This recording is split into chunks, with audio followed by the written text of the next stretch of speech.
Start करने से पहले पूछ लेते, कल जो हमने बात करी थी, बाद में भक्तों के नाम याद किए थे, तो कुछ याद रहे लोगों को भक्तों के नाम?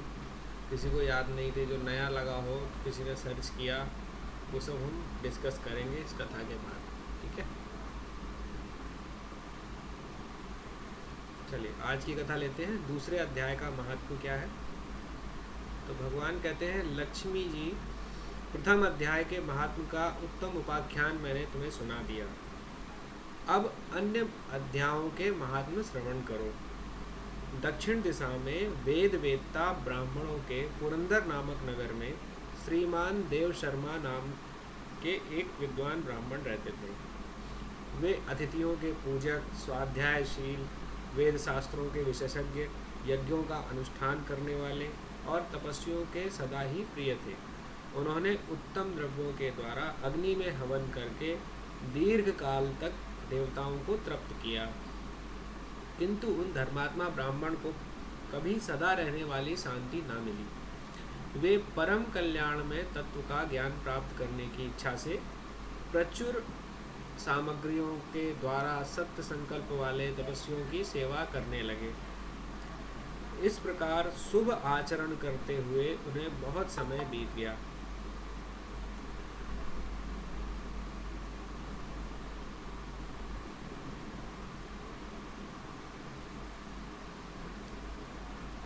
तदनंतर एक दिन पृथ्वी पर उनके समक्ष एक त्यागी महात्मा प्रकट हुए।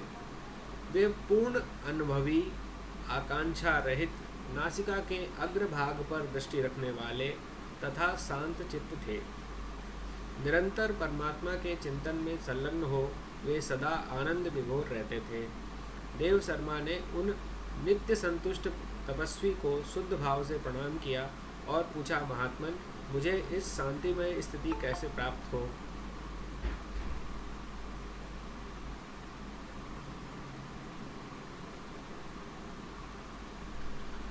तब उन आत्मज्ञानी संत ने देव शर्मा को सौपुर ग्राम के निवासी मित्रवान का, जो बकरियों का चरवाहा था, परिचय दिया और कहा, वही तुम्हें उपदेश देगा। यह सुनकर देव शर्मा ने महात्मा के चरणों की वंदना की और समृद्धशाली सौपुर ग्राम में पहुंचकर उसके उत्तर भाग में एक विशाल वन देखा। उसी वन में नदी के किनारे एक शिला पर मित्रवान बैठा था। उसके नेत्र आनंदातिरेक से निश्चल हो रहे थे। वह अपलक दृष्टि से देख रहा था। वह स्थान आपस का स्वाभाविक वैर छोड़कर एकत्रित हुए परस्पर विरोधी जंतुओं से घिरा था। वहाँ उद्यान में मंद मंद वायु चल रही थी। मृगों के झुंड शांत भाव से बैठे थे और मित्रवान दया से भरी हुई आनंदमयी मनोहारिणी दृष्टि से पृथ्वी पर मानो अमृत छिड़क रहा था। इस रूप में उसे देखकर देव शर्मा का मन प्रसन्न हो गया। वे उत्सुक होकर बड़ी विनय के साथ मित्रवान के पास गए। मित्रवान ने भी अपने मस्तक को किंचित नवाकर देव शर्मा का सत्कार किया। तदंतर विद्वान देव शर्मा अनन्य चित्त से मित्रवान के समीप गए और जब उनके ध्यान का समय समाप्त हो गया, उस समय उन्होंने अपने मन की बात पूछी। महाभाग, मैं आत्मा का ज्ञान प्राप्त करना चाहता हूँ। मेरे इस मनोरथ की पूर्ति के लिए मुझे किसी ऐसे उपाय का उपदेश दीजिए जिसके द्वारा सिद्धि प्राप्त हो चुकी हो। देव शर्मा की बात सुनकर मित्रवान ने एक क्षण तक कुछ विचार किया। उसके बाद इस प्रकार कहा, विद्वान, एक समय की बात है, मैं वन के भीतर बकरियों की रक्षा कर रहा था। इतने में ही एक भयंकर व्याघ्र पर मेरी दृष्टि पड़ी, जो मानो सबको ग्रस लेना चाहता था। मैं मृत्यु से डरता था, इसलिए व्याघ्र को आते देख बकरियों के झुंड को आगे करके वहां से भाग चला। किंतु एक बकरी तुरंत ही सारा भय छोड़कर नदी के किनारे उस व्याघ्र के पास बेरोक टोक चली गई। फिर तो व्याघ्र भी द्वेष छोड़कर चुपचाप खड़ा हो गया। उसे इस अवस्था में देखकर बकरी बोली, व्याघ्र, तुम्हें तो अभीष्ट भोजन प्राप्त हुआ है। मेरे शरीर से मांस निकालकर प्रेम पूर्वक खाओ। तुम इतनी देर से खड़े क्यों हो? तुम्हारे मन में मुझे खाने का विचार क्यों नहीं आ रहा? व्याघ्र बोला, बकरी, इस स्थान पर आते ही मेरे मन से द्वेष का भाव निकल गया। भूख प्यास भी मिट गई, इसलिए पास आने पर भी अब मैं तुझे खाना नहीं चाहता। व्याघ्र के यों कहने पर बकरी बोली, ना जाने मैं कैसे निर्भय हो गई, इसमें क्या कारण हो सकता है, यदि तुम जानते हो तो बताओ। यह सुनकर व्याघ्र ने कहा, मैं भी नहीं जानता, चलो सामने खड़े हुए इन महापुरुष से पूछें। ऐसा निश्चय करके वे दोनों वहाँ से चल दिए। उन दोनों के स्वभाव में यह विचित्र परिवर्तन देखकर मैं बड़ा विस्मय में पड़ा था। इतने में ही उन्होंने मुझी से आकर प्रश्न किया। वहाँ वृक्ष की शाखा पर एक वानर राज था। उन दोनों के साथ मैंने भी वानर राज से पूछा। विप्रवर, मेरे पूछने पर वानर राज ने आदरपूर्वक कहा, अजापाल सुनो, इस विषय में मैं तुम्हें प्राचीन वृत्तांत सुनाता हूँ।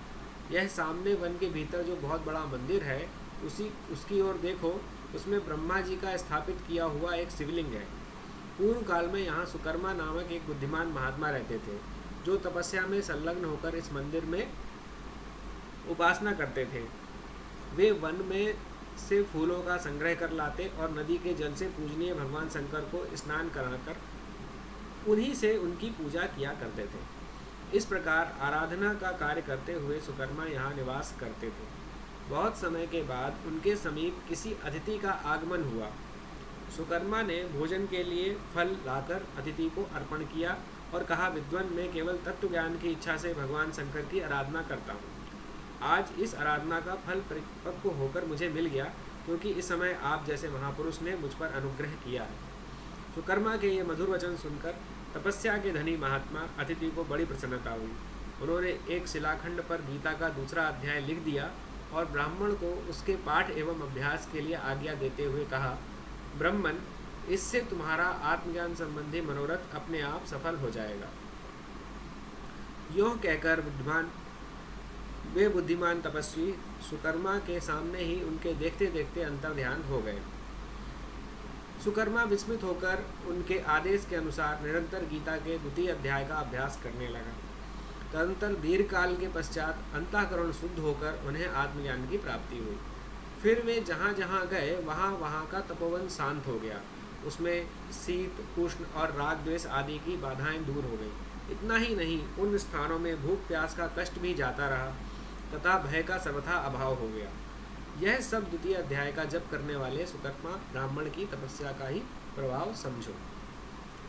मित्रवान कहता है, वानर राज के यों कहने पर मैं प्रसन्नता पूर्वक बकरी और व्याघ्र के साथ उस मंदिर की ओर गया, जहाँ जाकर शिलाखंड पर लिखे हुए गीता के द्वितीय अध्याय को मैंने देखा और पढ़ा। उसी की आवृत्ति करने से मैंने तपस्या का पार पा लिया। अतः भद्र पुरुष, तुम भी सदा द्वितीय अध्याय की ही आवृत्ति किया करो। ऐसा करने पर मुक्ति तुमसे दूर नहीं रहेगी। श्री भगवान कहते हैं, प्रिय मित्रवान के इस प्रकार आदेश देने पर देवशर्मा ने उसका पूजन किया। उसके प्रणाम करके पुरंदर की राह ली। वहाँ किसी देवालय में पूर्वक आत्मज्ञानी महात्माओं को पाकर उन्होंने वो सारा वृत्तांत निवेदन किया और सबसे पहले उन्हीं से द्वितीय अध्याय को पढ़ा। उनसे उपदेश पाकर शुद्ध अंतःकरण वाले देवशर्मा प्रतिदिन श्रद्धा के साथ द्वितीय अध्याय का पाठ करने लगे। तब से उन्होंने अनवद्य प्रशंसा के योग्य पद को प्राप्त कर लिया। लक्ष्मी, यह द्वितीय अध्याय का उपाख्यान कहा गया। अब तृतीय अध्याय का महात्म्य बताऊंगा।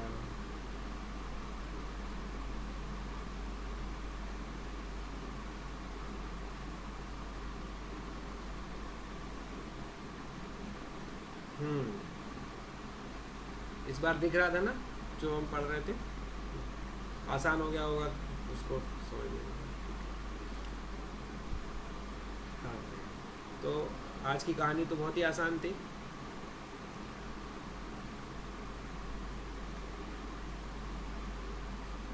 एक व्यक्ति है, विद्वान है, पहले तो ये बताया, अच्छे से जीने वाला। उसके मन में ये भाव उठा कि उसे आत्मज्ञान प्राप्त करना है। उसके लिए वो किसके पास गया? जो उस ज्ञानी का वर्णन है, अगर उस पर ध्यान दोगे तो उसमें एक शब्द क्या आया था? नासिका के अग्रभाग पर ध्यान देने वाला। तो जो लोग थोड़ा सा ध्यान करते हैं उनको समझ में आ गया होगा। ठीक है। फिर उन्होंने बताया कि किसके पास जाओ? एक बकरी चराने वाले के पास। अब इन कथाओं में ध्यान से देखने वाली बात क्या है कि इन कथाओं में ये बताना चाह रहे हैं, गीता सबके लिए है, नंबर 1। नंबर 2, कहीं भी पढ़ सकते हैं, स्पेशली कहीं जाने की ज़रूरत नहीं है। वो जंगल में था, बकरी चरा रहा था, वहीं बीच में उसने ध्यान करना शुरू कर दिया गीता के अध्यायों को, ठीक है, और वो एक चरवाहा था। तो ऐसा नहीं है सिर्फ पंडित जी पढ़ सकते हैं। तो ये बात को हमें समझना है कि जो लोग कई कई लोग हम ऐसा करके, खासकर जो ढंग से पढ़े पंडित नहीं है, वो ये सब बता देते हैं कि भाई गीता का पाठ करने के लिए सुबह 4 बजे उठो, नहाओ धो, नए वस्त्र पहनो, उसके बाद उसको खोलो और उसके पहले बार पूजा करो, पूजा करने के बाद दो भजन करो, भजन करने के बाद फिर वो उसको खोल के 2 श्लोक पढ़ के बस बैठ जाओ। इतना सब करने की कोई ज़रूरत नहीं है। सिंपल है। गीता जी को कृष्ण ने अर्जुन को युद्ध क्षेत्र में दिया था। युद्ध क्षेत्र का मतलब जीवन के बीच में जो हमारा युद्ध क्षेत्र है, जैसे दीपक के लिए है कि अपने अस्पताल में डॉक्टर है, जो गृहिणी है उनके लिए घर में जब घर है, हमारे लिए ऑफिस है, सब हमारे लिए युद्ध क्षेत्र है। तो कि हम कहीं पे भी उस ज्ञान का प्रयोग कर सकते हैं, उस ज्ञान को पा सकते हैं। इस बात को हमें समझ के रखना है, ठीक है। इसीलिए यहाँ पे ध्यान से उसी बात को ध्यान दिलाने के लिए कहा गया चरवाहा। तो पहले तो ये बात समझने की हो गई। फिर दूसरी बात, फिर उन्होंने क्या कहा कि जो व्यक्ति ने खूब शिव जी की तपस्या करी, उसके बाद उसको शिव जी की तपस्या करने के बाद में वहाँ पे एक महात्मा आए, उन्होंने उसको बताया। तो इसमें क्या एक बात बता रहे हैं कि शिव जी का जब पूजन भजन करने के बाद में आपको ज्ञान प्राप्त करना आसान हो जाता है। अगर किसी को ज्ञान प्राप्त करना है तो शिव जी का आप भजन करो, गुरु अपने आप से प्रकट हो जाएंगे। बहुत साधारण बात है। विष्णु भगवान को टाइम लगता है, वो पहले कहते हैं शुद्ध हो फिर आओ। शिव जी कहते हैं पहले आ जाओ, हम शुद्ध हम कर देंगे, ठीक है। तो ये थोड़ा उनके अंदर है, भोला भाव है होने के कारण वो सबको अपना आसानी से ले लेते हैं, ठीक। तो ये इस पूरी कथा में जो मेन बात है, मेन बात क्या थी। तो फिर सबने क्या किया क्या कि द्वितीय अध्याय को, अब गीता का द्वितीय अध्याय जिन लोगों ने पढ़ा है उनको तो पता ही है कि उस अध्याय में शुरू में जब अर्जुन ने रोना पीटना शुरू किया तो भगवान ने पहले तो प्यार से समझाया कि कहाँ रो रहे, अभी तो तुम्हें लड़ने के लिए तुम यहाँ आए हो, रोने का समय है क्या, चुपचाप से लड़ाई करो। फिर नहीं समझा,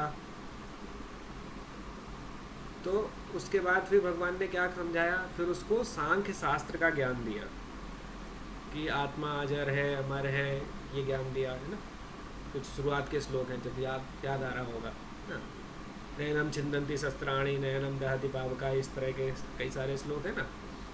फिर उसके बाद ये बात समझ में आई नहीं, तो उसे फिर कर्मयोग से समझाया।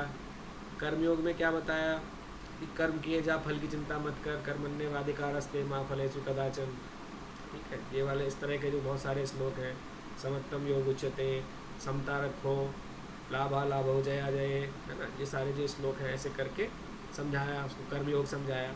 कर्मयोग के बाद में फिर उस अर्जुन पूछता है कि भाई अगर जो आदमी सिद्ध हो गया वो कैसा दिखता है, तो स्थित प्रज्ञ के लक्षण बताए कि स्थित प्रज्ञ कैसा होता है। उसी में पूरे ये 3 बड़े टॉपिक कवर हुए। तो उसमें क्या है कि हर चीज़ हमारे जीवन में, उसमें बहुत अच्छा सा जो द्वितीय अध्याय में आखिरी में आता है 66 के आसपास है, कि उसमें क्या बताया कि हमारा मतलब हम बुरे फंसते कैसे हैं। तो सबसे पहला क्या बताया था कि हम किसी चीज़ के संग होता है, किसी चीज़ का संग होगा सबसे पहले, फिर संग होगा, उसके बाद फिर हम चिंतन करने लगेंगे उसके बारे में, फिर चिंतन करने लगेंगे, फिर उसे पाने की इच्छा हो जाएगी, ठीक है।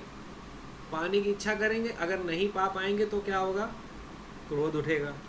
क्रोध उठेगा तो फिर क्या होगा, हमारी बुद्धि खराब होगी सबसे पहले, है ना। क्रोध उठने पे क्या होगा, हम सब पहले होता है कि मोह होता है क्रोध उठने से। क्रोध उठने में मोह का मतलब हम अपना अच्छा बुरा बड़ा छोटा का जो भाव होता है वो भूल जाते हैं, ठीक। क्रोध उठा तो सबसे पहले हम यही भूल जाते हैं कि हम बड़े से बात कर रहे हैं, छोटे से बात कर रहे हैं, अपना है पराया है, कुछ नहीं याद रहता है उस वक्त, तो वो मोह है। फिर उसके बाद मोह में फिर क्या होता है, बुद्धि भ्रष्ट होती है। बुद्धि भ्रष्ट हुई तो बुद्धि भ्रष्ट में आदमी क्या करेगा, कुछ भी उल्टा सीधा बोलेगा, नुकसान करके अपना बैठ जाएगा। तो ऐसे कहते हैं पूरी तरह से अपने आप को बर्बाद करने का ये स्टेप्स हैं। ये भगवान ने बताया कि कैसे अपने आदमी अपने आप को बर्बाद करता है। तो कहाँ स्टार्ट करना था, संग। हमें संग कैसा रखना है, जिस चीज़ का हम संग करेंगे उसी का चिंतन होगा, उसी का चिंतन होगा, उसी को फिर पाने की कोशिश करेंगे, उसी को पाने की कोशिश करेंगे। तो फिर उसमें अगर हमें मिल गया तो लोभ आ जाएगा, नहीं मिला तो क्रोध आएगा। दोनों ही वो मोह में फंसाएंगे, मोह फंसाएंगे, बुद्धि भ्रष्ट होगी, बुद्धि भ्रष्ट होगी, आदमी नष्ट हो जाएगा। ये सिलसिला है। तो अगर संग अच्छा रखेंगे तो बिल्कुल ही बदल जाएगी स्थिति। तो इस मुझे कई बार द्वितीय अध्याय में ये सबसे ज़्यादा अच्छा लगता है, क्योंकि हम लोग ज्ञान की अवस्था वाले नहीं है कि अगर हमसे कोई कहे आत्मा अजर है, अमर है, तुम्हें कोई नहीं मार सकता, तो ये बात जल्दी समझ में नहीं आती। लेकिन ये बात प्रैक्टिकल है, समझ में आ जाती है कि हम जिस चीज़ में ज़्यादा लगे रहेंगे वही चीज़ हमें प्रभावित करेगी, उसी का हम चिंतन करेंगे और उसी में हम आगे बढ़ जाएंगे। ठीक है। तो ऐसे द्वितीय अध्याय में पहले पार्ट है जो सांख्य शास्त्र है, दूसरा पार्ट है कर्मयोग का। वो भी समझ में आ जाता है कि अगर जीवन में कर्म करना ही है, कर्म के बिना हम नहीं रह सकते, कर्म करना ही पड़ेगा। लेकिन उस कर्म से के फल से चिपकने की ज़रूरत नहीं है। बस भगवान ने इतना कहा है, काम जो सामने आए करो, उसका फल तुम्हें मिलेगा, इसकी भी गारंटी है। ये भी नहीं बोला है उन्होंने कि कर्म का फल नहीं मिलेगा, कर्म का फल भी मिलेगा, लेकिन कब मिलेगा, कैसे मिलेगा, वो मेरी जिम्मेदारी, वो तुम्हारे टेंशन नहीं लो। तुम कब मिलेगा, कैसे मिलेगा, वो हम देंगे। लेकिन उसके लिए भड़बड़ाना बंद कर दो। अरे हमने तो ये कर लिया, एक माला कर ली, राम राम राम राम राम राम राम, राम जी प्रकट ही नहीं हो रहे। तो वो उन पे छोड़ दो, राम जी के ऊपर, कि कब उन्हें प्रकट होना है, क्या होना है, तो अपना करते रहो। ये है द्वितीय अध्याय का सारांश मैं बता रहा हूँ। द्वितीय अध्याय का सारांश ये है। तो उसके आधार पे हम अगर चलेंगे, तो इसीलिए उन्होंने बोला ना कि इस अध्याय का पाठ करने से, निरंतर पाठ करने से आत्मज्ञान हो जाता है। तो ये है ही, सांख्य शास्त्र तो आत्मज्ञान का ही शास्त्र है।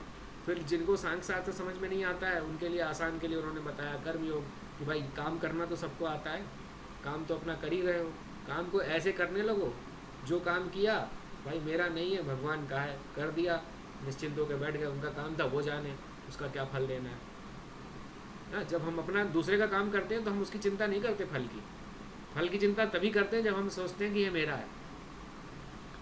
अभी कोई कह दे पड़ोस का आदमी आके कि भैया 4 रोटी बना के रख देना हमारे लिए, तो 4 रोटी बना के रख दी। अब तुम ये थोड़ी सोचते रहोगे कि ये देखो 4 रोटी बनाई, कितनी अच्छी बनाई उनने, कोई आएगा तो कहेगा बहुत बढ़िया बनाई है, लेकिन ये ठंडी हो गई तो खाएंगे तो फिर बुरा ना कहने लगे। यही बैठ के सोचते रहोगे, ऐसा कभी नहीं करोगे। दूसरे ने बोला है बना के रख दी, अपना बनाया है तो चिंता होने लगेगी कि फिर ये कि अभी ये कोई आके खा ले, ख़राब ना हो जाए, ये ना हो जाए, वो ना हो जाए। तो वो भाव तभी आता है जब हम उससे अटैचमेंट रखते हैं। तो कर्म योग में सबसे आसान है अटैचमेंट से बाहर आना। ज्ञान योग है अहंकार से बाहर आने के लिए कि तुम नहीं, सब कुछ वही है ना।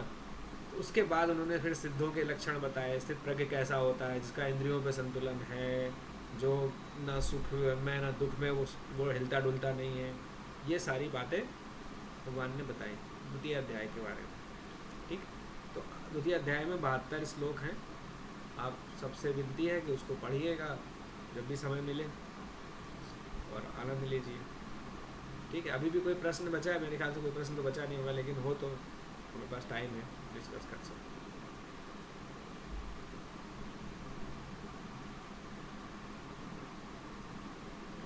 पढ़ें सब, बस यही एक बार बार मैं सबसे रिक्वेस्ट कर रहा हूँ कि पढ़िए थोड़ा थोड़ा गीता। ये हम जो महात्म्य बता रहे हैं, गीता पढ़ने का महात्म्य है, महात्म्य सुनने का महात्म्य नहीं है। ये एडवर्टाइजमेंट है, बार बार बोल रहा हूँ।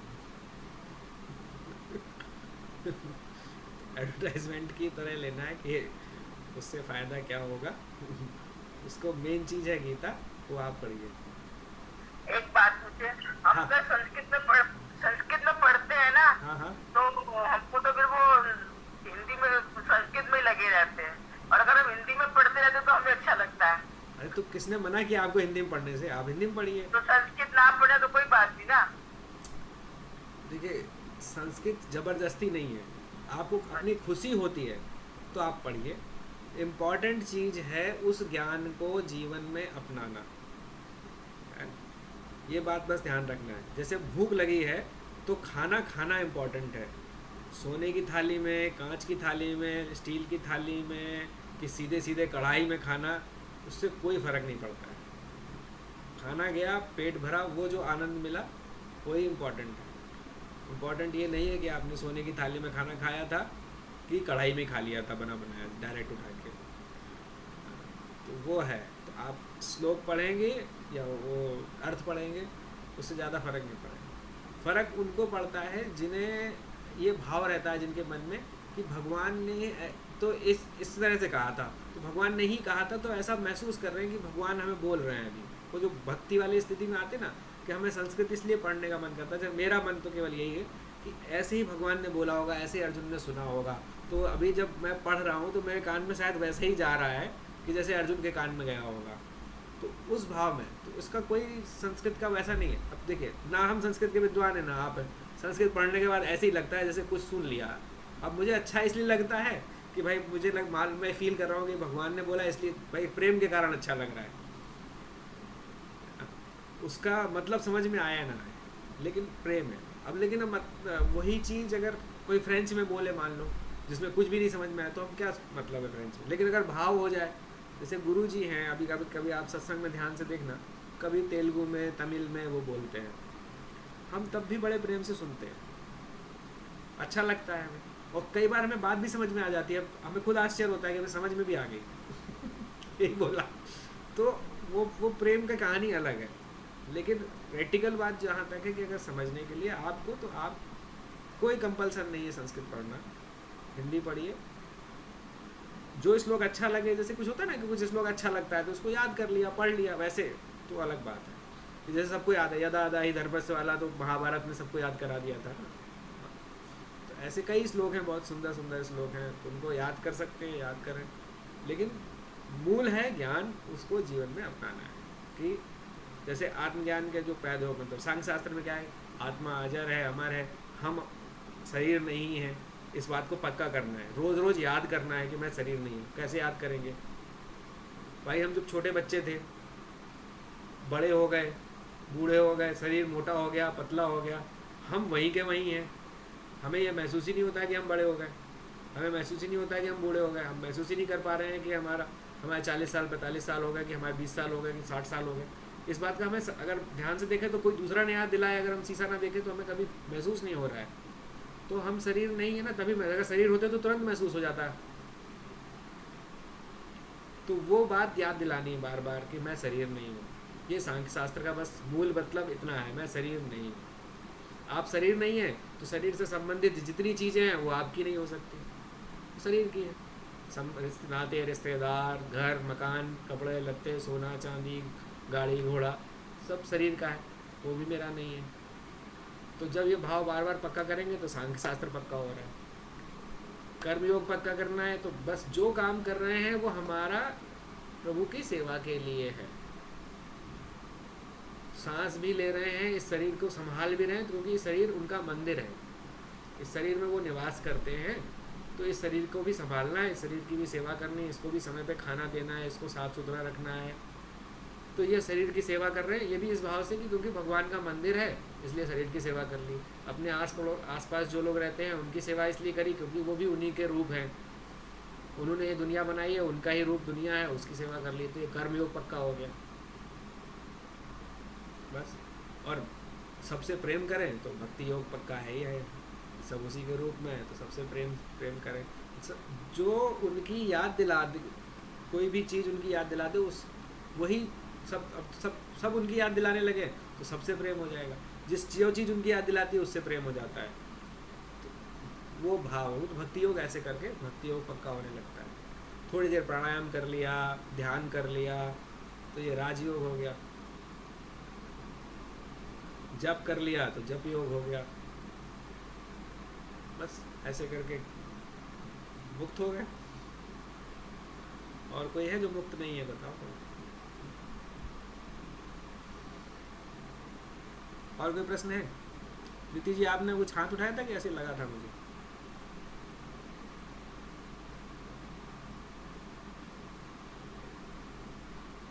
ठीक है, मुझे लगा होगा शायद।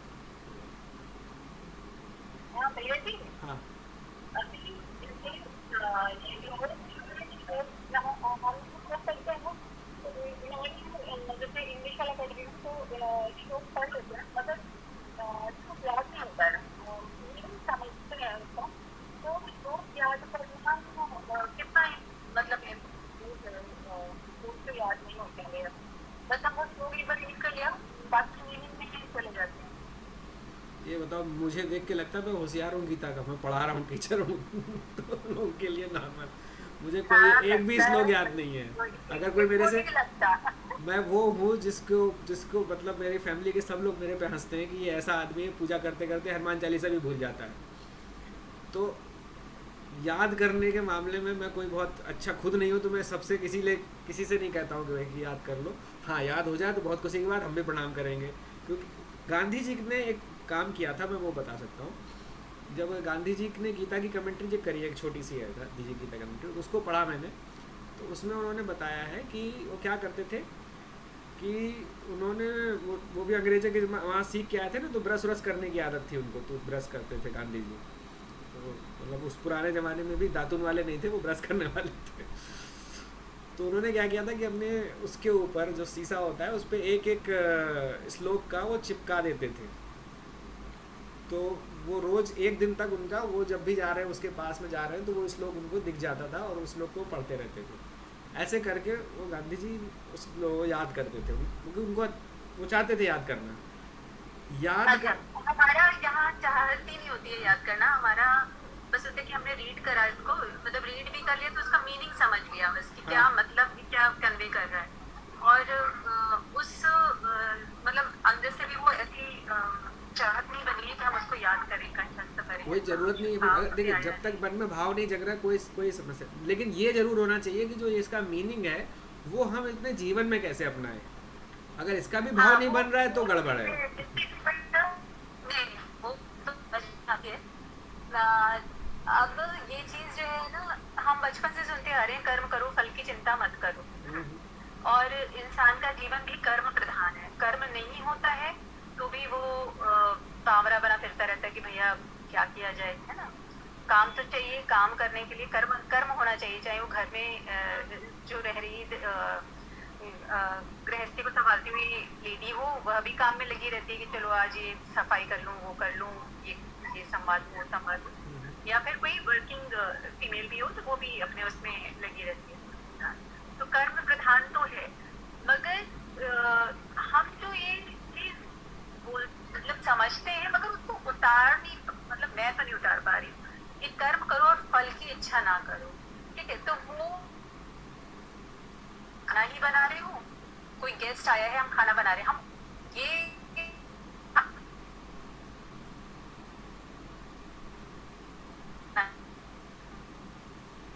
वो लोग को पसंद आया क्या, वो लोग कुछ बोले नहीं तो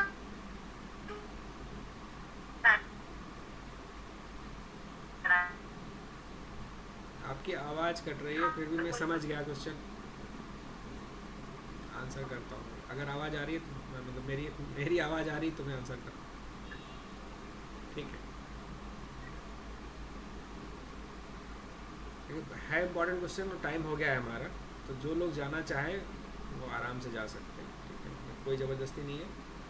इनका आंसर मैं दे देता हूँ। देखिए, कोई जो आप बोल रहे हो ना वो सभी के साथ होता है, ये स्टार्टिंग पॉइंट है कि हम कभी भी कर्म करते हैं तो अपेक्षा ना हो फल की, ऐसा संभव नहीं है। लेकिन हमें बार बार याद दिलाना है, इसीलिए तो बोला ना कि भगवान ने कि याद क्या क्या दिलाना है। इन्होंने पहले इसलिए सांख्य शास्त्र बोला कि शरीर नहीं हो आप। जब बार बार हम याद दिलाएंगे शरीर नहीं है तो हमारे ऑटोमेटिकली जो अपेक्षाएं हैं वो कम होने लगती हैं, एक पार्ट। दूसरा पार्ट क्या है, फिर उन्होंने कर्मयोग को समझाया है कि क्या है। उन्होंने ये बोला है कि कर्म करोगे तो फल मिलेगा, ऐसा नहीं बोला कि फल नहीं मिलेगा। उन्होंने बस ये बोला है कि फल के प्रति जो हमारा ज्वर है वो शांत कर लो। कि मान लो कि हमने पेड़ लगाया तो पेड़ लगाएंगे तो जब उसका टाइम आएगा तो फल लगेगा पेड़ में। लेकिन अगर हम पेड़ का बीज अभी बोया है और हम 15 मिनट बाद फिर जाके देखें जाके कि क्या हुआ, फिर 15 मिनट बाद जाके देखें क्या हुआ, तो वो नहीं होने वाला है। उसका जिसका जितना समय है उसमें उतना लगेगा। मूंग की दाल 2 दिन में अंकुरित हो जाती है, आम का पेड़ लगने में समय लगता है। तो ऐसे ही कर्मों के फल हैं। तो वो बड़ा गहन है, तो वो इतना आसान नहीं है कि जो हम 1 मिनट में समझ जाएं कि कर्मों का फल क्यों मिला क्यों नहीं मिला, इसको जल्दी मिल गया हमको नहीं मिला, इसने एग्ज़ाम दिया पास हो गया मैं नहीं पास हुआ। जो अलग अलग तरह तरह की भिन्न भिन्न समस्याएं हमारे मन में आती हैं ना, उसको कोई समझाया नहीं जा सकता। भगवान ने बोला गहना कर्मणो गति, उस गीता में ही बोलते हैं कि बहुत गहन है, उसको समझने के चक्कर में भी नहीं पड़ो। बस ये विश्वास रखो कि जो कर्म किया है उसका फल मिलेगा, और जो अभी तुरंत मिलेगा कि नहीं मिलेगा इस चक्कर में नहीं रहना है। बस आपने कुछ खाना बनाया, गेस्ट आए थे, आपके पास 3 ऑप्शन है। एक ऑप्शन क्या है कि भाई मेरा कर्तव्य है, खाना बना दिया, कल चला गया, काम खत्म हुआ, उसके बाद उस काम से कोई लेना देना नहीं, खा रहे पिए भूखे रहे, अच्छा लगे बुरा लगे चिल्लाए, हमें कोई फ़र्क नहीं पड़ा। एक पहला। दूसरा, नहीं हमने उनको बड़े प्रेम से खाना खिला दिया। क्यों? क्योंकि वो भगवान के रूप थे हमारे घर में, वो भगवान इस रूप में आए हैं, तो हमने बड़े प्रेम से उन्हें खाना खिलाया। जो भी उन्होंने भले ही चाहे मेरे को ये बोला कि तुम्हें मतलब छोटा सा खाना बनाना भी नहीं आता, 20 साल से कर क्या रहे हो, ये कमेंट करके भी चले गए तो भी कोई बात नहीं, क्योंकि वो भगवान ही आए थे। भगवान ने कम से कम स्वाद तो लिया, समझा कि इसमें कमी थी, हमें कमी बताई, अगली बार आएंगे तो उनको उसको ठीक करके खिलाएंगे। भाव है, एक ये भाव हो गया। पहला था कि हमने अपना काम कर दिया निपट जाओ, तब भी दिमाग में कुछ नहीं हुआ। दूसरे भाव में बड़े प्रेम से भगवान को खिलाया, तो अगर भगवान ने कमी भी बताई तो भी हमने सोचा कि अरे भगवान ने हमें चलो अपना स्वाद लिया तो हमें कमी बताई, ठीक करके अगली बार उनको अच्छा खिलाएंगे। फिर और तीसरा हो सकता है कि ना मैं शरीर हूँ ना ये शरीर है, ये मेरे किसी कर्म खाने के कारण नहीं, किसी और जन्म के किसी कर्म का मुझे ये संदेश देने आया है, सिर्फ कि अभी मेरी कोई कमी बता रहा है। खाने की कमी नहीं है, जब आपको पता भी होगा, आपको लगे कि खाने में कोई कमी नहीं है, वो ज़बरदस्ती लगा रहा है, तो भी क्या है, वो हमें पिछले किसी कर्म, हो सकता है 50 जन्म पुराना कर्म का कोई फल का, आज वो मुझे ये डाकिया है जो वो फल देने आया। इसमें उसका कोई रोल नहीं है, बस फल मुझे मिलना था इस वक्त, इसलिए मिल गया, तो मिल गया तो मतलब वो कर्म नष्ट हो गया, तो उसको भी फिर कोई मतलब नहीं, उस पर ध्यान देने की ज़रूरत नहीं। हाँ, अगर आपने उसको वापस, उसने बोला तुमने ख़राब बनाया और आपने वापस जवाब दे दिया तुम्हें तो बहुत आता है बनाना लग रहा है, तो वो फिर हम क्या कर रहे हैं, जो कर्म खत्म हो रहा था उसको हमने फिर से वापस बीज बो लिया, जो ख़त्म होते होते रोक दिया। तो ऐसे 3 अलग अलग मेथड हैं एक ही सिचुएशन के, कैसे आपको हैंडल करना है। एक ज्ञान मार्ग से है, भक्ति मार्ग से है, कर्म मार्ग से है, जिसमें आपको आसानी पड़े। ठीक है भैया। इसी में एक और इसी का पूछते हैं, मतलब not related with food but anything in life, जैसे कि कर्म, सपोज कर लीजिए, हाँ किसी को कर्म करना है, जैसे कोई स्टूडेंट ही है, ठीक है, अभी जब एक एम्बिग्यूटी में रहता है कि क्या करना है लाइफ में, है ना, कि क्या करना है उसमें ज़िंदगी में, तो हम क्या कहते हैं, एक ऑप्शन ए रखा और एक उसका सेकंड ऑप्शन प्लान बी रख लिया, प्लान ए प्लान बी। तो मतलब इन एनी मतलब it can be applied in any field. तो जैसे तो ये करना सही है या गलत है, या विश्वास नहीं करना कि हमें पहले वाले से ही प्लान ए से फिर फल मिल सकता है कि नहीं मिल सकता है, देन हम प्लान बी में जा रहे हैं और या प्लान सी में जा रहे हैं, तो मतलब ये करना कहाँ तक सही है? क्लियर था मेरा क्वेरी? तो इसमें कुछ सही गलत वाली बात नहीं है। आप इसको चाहे खाने से जोड़ो, चाहे काम से जोड़ो, किसी तरह से जोड़ो, आपको कोई कहीं किसी एक जगह पहुंचना है। एक तरह से आप ये बोल रहे हो ए से बी पे जाना है, ए से बी पे जाने के कई रास्ते हो सकते हैं। आप जिस रास्ते से, पहला रास्ता आपने सुना कि हाँ सीधा आपका रिजर्वेशन था, रिजर्वेशन कराया, ट्रेन से जाने का था, सबसे पहला रास्ता सिंपल था, लेकिन बाद में पता चला ट्रेन कैंसिल हो गई, लेकिन आपको जाना ही है तो आपने बस पकड़ ली। आप बस से गए, बस में थोड़ा सा टाइम ज़्यादा लगता है, इश्यूज़ होते हैं, कंफर्टेबल सीट नहीं रहती है, लेकिन आप बस से गए। मान लीजिए आपको बस भी नहीं मिल पाया, तो आप क्या कहते हैं, किसी तरह से लिफ्ट लिफ्ट लेके लटक फटक के, कभी थोड़ी देर कार में किसी थोड़े ट्रक में लटक के, किसी कुछ जगह पैदल, कैसे ना कैसे करके आप पहुंच रहे हैं। तो ये तो बात वही हुई ना कि कहीं जगह पहुंचना है और आपको के लिए कितना इम्पोर्टेंट है वहाँ पहुंचना। बस फिर उसके लिए जो प्रयास करना है करिए, है ना। इसमें इसको उस तरह से मत सोचिए कि ये सही है या गलत है। अगर पहुंचना है तो पहुंचना है।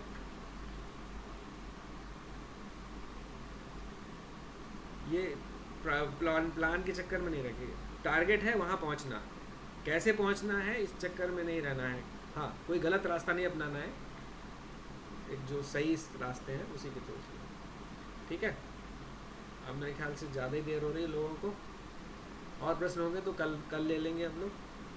ठीक है, 2-3 बार भगवान का नाम लेके कल मिलते हैं। हाथ जोड़ लीजिए।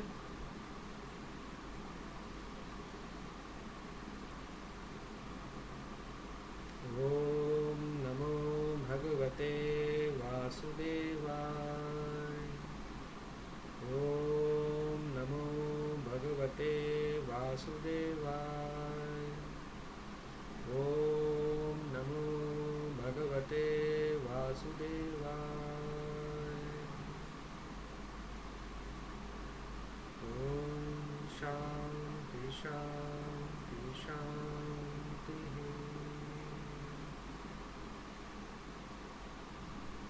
आज का हमारा जो भी सत्र था, ज्ञान का, प्रेम का, भक्ति का, इसका जो भी पुण्य है सब हम अपने पितरों को अर्पण करते हैं। जो हम जिन्हें हम जानते हैं, नहीं जानते हैं, जो भी पितर हमारे थे उन सबको करेंगे। ठीक है, कल मिलते हैं।